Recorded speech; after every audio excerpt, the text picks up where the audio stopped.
Hello students, have a nice day. In the syntax of article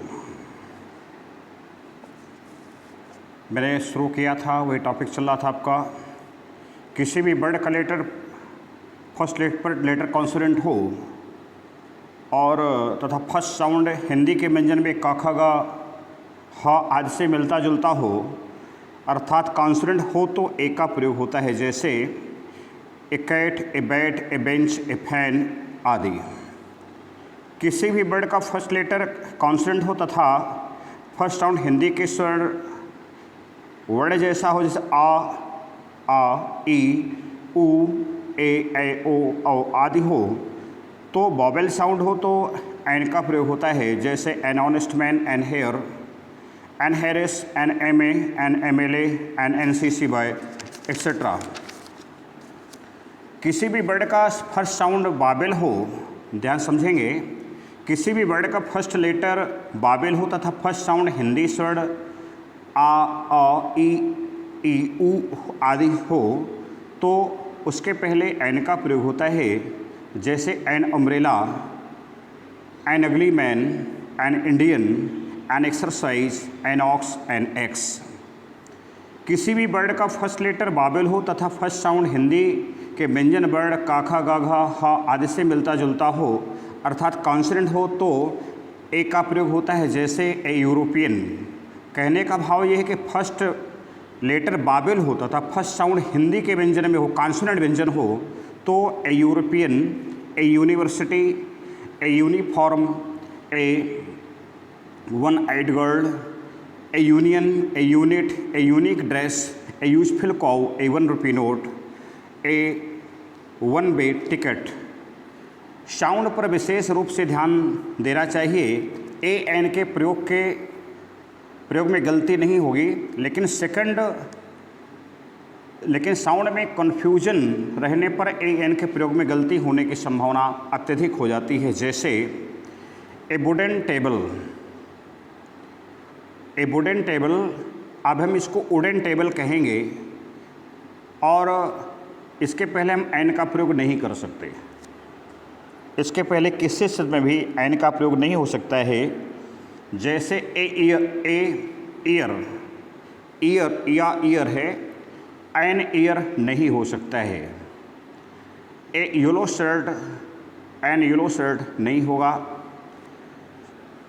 N का प्रयोग कुछ खास फ्रेजेस के पहले होता है, जैसे a team of, a crowd of, a pair of, a flock of, a gang of, a bond of, a galaxy of, a herd of, a group of, an army of, an assembly of, a fleet of.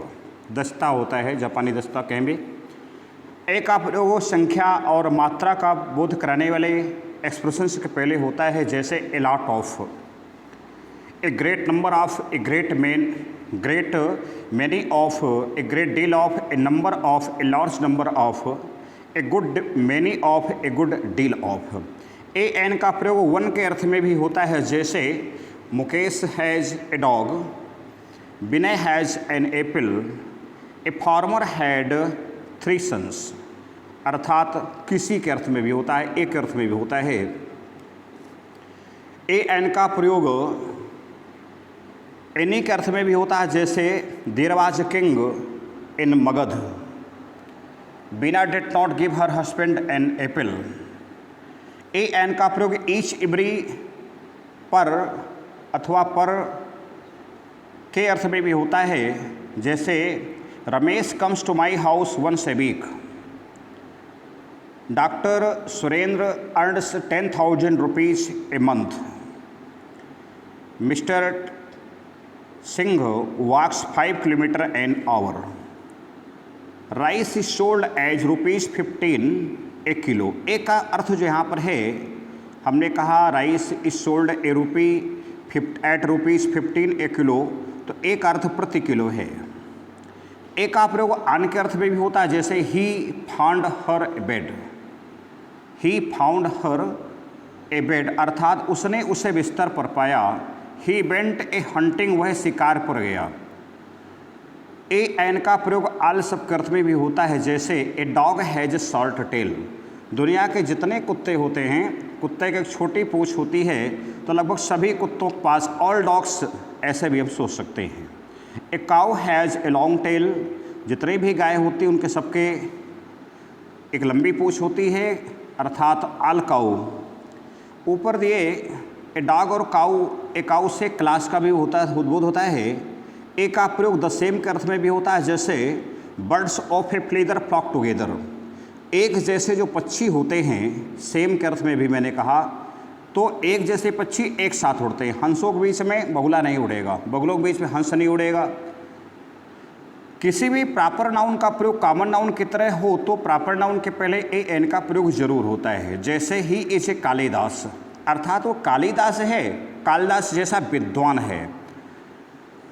You are ए तेंदुलकर, आप तेंदुलकर अर्थात तेंदुलकर जैसे आप batsman हो। Most का प्रयोग very के अर्थ में होने पर इसके पहले ए का प्रयोग होता है। जैसे ही is a most handsome boy, अर्थात वह बहुत सुंदर लड़का है। वेरी का मोस्ट का प्रयोग जब वेरी के अर्थ में होगा तो उसके पहले हम ए का प्रयोग करेंगे। That was a most interesting novel, यदि टू एडजेक्टिव एंड से जुड़कर किसी सिंगुलर काउंटेबल नाउन्स के पहले प्रयुक्त हों, ध्यान समझेंगे, ये दो एडजेक्टिव्स एंड से जुड़कर किसी सिंगुलर काउंटेबल नाउन के पहले प्रयुक्त हों तथा इसके पहले एक ही व्यक्ति अवस्था का बोध हो तो फर्स्ट एडजेक्टिव पहले ए एन का प्रयोग होता है। जैसे a black and white cow, गाय एक ही है, वह आधी सफ़ेद है और आधी काली है। An honest and intelligent teacher, teacher ईमानदार भी है और बुद्धिमान भी है, योग्य भी है। A red and black shirt, shirt एक ही है पर आधी लाल है आधी काली है। ये टू एडजेक्टिव्स एंड से जुड़कर किसी सिंगुलर काउंटेबल नाउन के पहले प्रयुक्त हों तथा इससे दो विभिन्न व्यक्तियों और वस्तुओं का प्रयोग हो तो प्रत्येक एडजेक्टिव पहले ए एन का प्रयोग होता है। जैसे a black and white cow, अब यहाँ पर जो सेंटेंस आया a black and a white cow, तो एक गाय आपकी काली है, एक गाय आपकी सफ़ेद है। An honest and intelligent teacher, अर्थात दो शिक्षक हैं जिनमें से एक ईमानदार है और एक योग्य है। A red and black shirt, दो शर्ट है, एक काली है और एक आपकी लाल है। दो एडजेक्टिव एंड से जुड़कर किसी सिंगुलर कॉमन नाउन के पहले प्रयुक्त हों तथा एक ही व्यक्ति अवश्य जानवर भाव का बोध हो तो फर्स्ट एडजेक्टिव पहले दा का प्रयोग होता है। जैसे the red and white rose looks beautiful, the red and white अर्थात जो गुलाब है वह आपका लाल भी है और सफ़ेद भी है। लुक्स ब्यूटीफुल बहुत सुंदर प्रतीत होता है। The red and white rose looks beautiful, आप यहाँ दो रा करेंगे बाद में लुक्स करेंगे तो गलत होगा, अर्थात the red and white rose looks beautiful. दूसरा नोट इसी पर देखेंगे, समझने का प्रयास करें। दो एडजेक्टिव एंड से जुड़कर किसी सिंगुलर कॉमन नाउन के पहले प्रयुक्त हो तथा इससे दो अलग अलग व्यक्ति या वस्तु का बोध हो तो दोनों एडजेक्टिव पहले दा का प्रयोग होता है। जैसे the red and white rose look beautiful, the red लाल and white rose, the white rose अर्थात वाइट पहले दोनों एडजेक्टिव के पहले, दोनों ही एडजेक्टिव एंड से और उनके पहले दोनों के पहले दा का प्रयोग इसने किया है। The red the white rose look बहुवचन हो गए, दोनों अलग अलग हो गए। एंड से जुड़े सिंगुलर नाउन्स एक ही व्यक्ति अवस्था का बोध कराते हो तो फर्स्ट सिंगुलर नाउन के पहले इंडिफरेंट आर्टिकल एक का प्रयोग होता है। ए क्लर्क एंड कैशियर, एक ही व्यक्ति है जो कि बाबू भी और खजांची भी है। एन अंकल एंड गार्जियन, एक ही व्यक्ति जो चाचा है और अभिभावक भी है। एंड से जुड़े दो सिंगुलर नाउन से दो विभिन्न व्यक्तियों या वस्तुओं का बोध कराना हो तो प्रत्येक सिंगुलर नाउन से पहले इंडिफरेंट आर्टिकल का प्रयोग करते हैं। जैसे ए क्लर्क एंड कैशियर, अब यहाँ पर क्लर्क अलग है, कैशियर अलग है। दो व्यक्तियों जिनमें से एक चाचा और दूसरा अभिभावक है। An uncle and a guardian, a का प्रयोग सम सर्टेन के अर्थ में प्रॉपर नाउन के पहले होता है। जैसे a mister Mohan wants to talk to you, अर्थात कोई श्रीमान मोहन आपसे बातचीत करना चाहते हैं। इस वाक्य में वक्ता श्रीमान मोहन तथा नाम के अलावा और कुछ भी पता नहीं है। ए एन का प्रयोग कुछ फ्रेजेस के पहले भी होता है। जैसे in a temper, in a mood, in a dilemma, as a matter of fact, at loss, a short time ago, a love of, a letter of delay, a let after a delay of, sorry, catch a cold, have a headache, have a fever, have an opportunity, have a pain, have a cough, in a fix, have a rest, have a sleep, in a race, in a hurry, as rule, at a cost, at a stone throw. A short while ago, a horror of have a cold, catch cold, get a headache, have a pain, have a chance, have a cold, in a nutshell, have a drink, have a talk, have a bath. Have an interest in, keep a promise, make a noise at a discount, have a swim, have a meal, take courage, take a rest, have a pride in, keep an appointment, make an excuse, take a risk at a premium, go for a swim, take a meal, take a courage, take a vacation.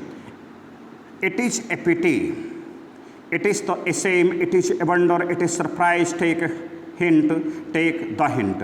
ये ऐसे कुछ phrases हैं। ए an का प्रयोग counting expressing words या units के पहले होता है, जैसे a dozen, a 100, a 1000, a million, a score, a gross, a couple. I have a dozen eggs, she has 1000 rupees. A an का प्रयोग सिंगुलर काउंटेबल नाउन के पहले भी होता है, पहले क्लास तथा जाति का बोध कराने के लिए होता है। जैसे a cow is a domestic animal, अर्थात दुनिया की जितनी गायें हैं वो सब घरेलू हैं। An ox is a very useful animal, जो बैल होता है बहुत ही महत्वपूर्ण उपयोगी जानवर है। किसी भी सिंगुलर काउंटेबल नाउन के पहले ए एन का प्रयोग होता है, जैसे I am a teacher, she is a doctor, he is a publisher, you are a student. Uncountable noun का प्रयोग काउंटेबल नाउन की तरह हो तो ए एन का प्रयोग होता है। ध्यान समझेंगे, अनकाउंटेबल नाउन का प्रयोग काउंटेबल नाउन की तरह हो तो उसके पहले हम ए एन का प्रयोग करते हैं। जैसे this wall is made of stone, this wall is made of stone, यहाँ पर ये अनकाउंटेबल है stone. She through a stone at me, अब यहाँ पर जो शी थ्रू ए स्टोन, उसने एक पत्थर मेरे और फेंका, यहाँ पर काउंटेबल बन गया। She has beauty, she is a beauty, वह सी है, उसके पास सुंदरता है और वह सुंदर है। Fish and rice is my favourite dish, he caught a fish.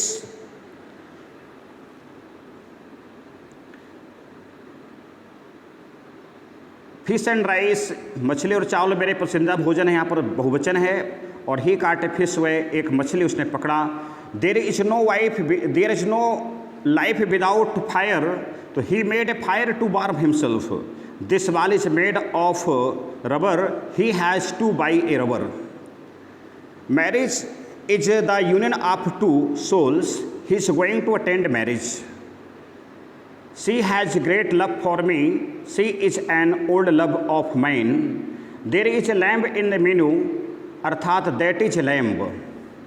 You came here on time, he had a bad time in Delhi.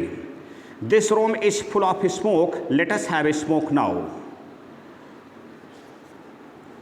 Plural noun को सिंगुलर बनाने के लिए भी हम एन का प्रयोग करते हैं। जैसे 5 days जर्नी, ए 5 days जर्नी, ए 5 day जर्नी। 6 men committee, ए 6 men committee। 5 years plan, ए 5 year plan, अर्थात बहुवचन को हम सिंगुलर में बनाने के लिए भी एन का प्रयोग करते हैं। जब किसी सिंगुलर काउंटेबल नाउन की चर्चा फर्स्ट टाइम किसी भी सेंटेंस में हो तो उस नाउन के पहले ज़रूरत के मुताबिक ए एन का प्रयोग होता है, लेकिन दोबारा चर्चा होने पर हम द का प्रयोग करते हैं। जैसे yesterday a man came to me, कल एक व्यक्ति मेरे पास आया। The man was very hungry, अब चूंकि उस व्यक्ति की चर्चा पहले हो चुकी है इसलिए उसके पहले द का प्रयोग हुआ। The man was hungry, there was king, the king was very wise.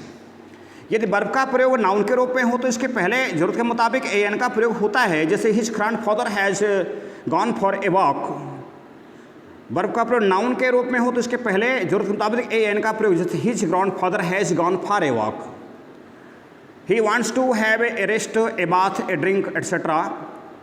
My son has gone for a swim. Yesterday I had a long talk with the publisher. Neelu gave a talk on her visit to Mumbai. कुछ ऐसे words होते हैं जिनका प्रयोग verb तथा noun के रूप में इस प्रकार किया जाता है। वॉक का प्रयोग यहाँ पर नाउन के रूप में हुआ है, जर्नी ऑन फुट है। He has gone for A morning walk, अर्थात वह मॉर्निंग वॉक के लिए गया हुआ है। वॉक का प्रयोग वर्ब के रूप में पैदल यात्रा करना तथा चलकर पार करना के अर्थ में भी होता है, जैसे walk slowly on A busy road. कहने का भाव है कि धीरे चलो एक व्यस्त सड़क पर।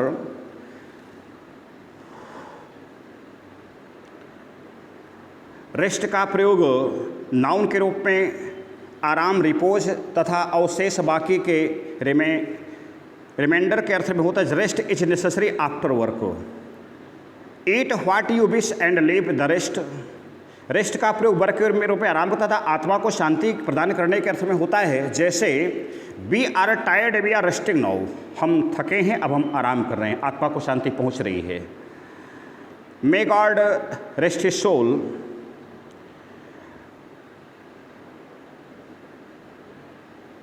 बाथ का प्रयोग नाउन के रूप में स्नान, नहाने का काम, वॉशिंग ऑफ द बॉडी तथा नहाने का पानी, वाटर फॉर ए बाथ के अर्थ में होता है, जैसे be bent for a bath, वह स्नान करने के लिए गया। बाथ का प्रयोग वर्ब के रूप में स्नान करना या नहाना, स्नान करना, जल में डुबाना तथा पानी से धोना या साफ करना। A moisten the body all over to immerse in a liquid apply water to के अर्थ में होता है, जैसे he bathed in the river. The doctor bathed the bound. Drink का प्रयोग डाउन के रूप में पेय, शराब, मदिरा, liquid for drinking, alcohol, liquid आज के अर्थ में होता है। We can not live without food and drink. वह शराब का अत्यधिक प्रेमी, he is to fond of drink. Drink का प्रयोग वर्ब के रूप में यानी वर्ब के रूप में पानी आदि पीना तथा मदिरा का पान करना। To take liquid into the mouth and swallow, to take alcohol liquids के अर्थ में होता है। He drinks a glass of water before going to bed. हम बिस्तर पर जाने से पहले एक गिलास पानी, वह बिस्तर पर जाने से पहले एक गिलास पानी पीता है। He drinks far too much, वह आवश्यकता से अधिक मदिरा का पान करता है। स्विम का प्रयोग वर्ब के रूप में तैरना, तैरकर पार करना तथा भरकर फैलना। Move the body through water, cross the swimming, overflowing के अर्थ में होता है। The girls are swimming in a tank. तुरंत the girls are swimming tank, yours eyes और स्विमिंग विथ टीयर्स। स्विम का प्रयोग नाउन के रूप में तैरना, एक्ट ऑफ स्विमिंग के अर्थ में भी होता है, जैसे they have gone for swim. Ride का प्रयोग नाउन के अर्थ में सवारी, सफ़र, journey on a bicycle, horseback और इन ए पब्लिक व्हीकल के अर्थ में होता है। We should go for the ride early in the morning. That's all for this period. Rest rules in next video. That's of like my video, please like and share.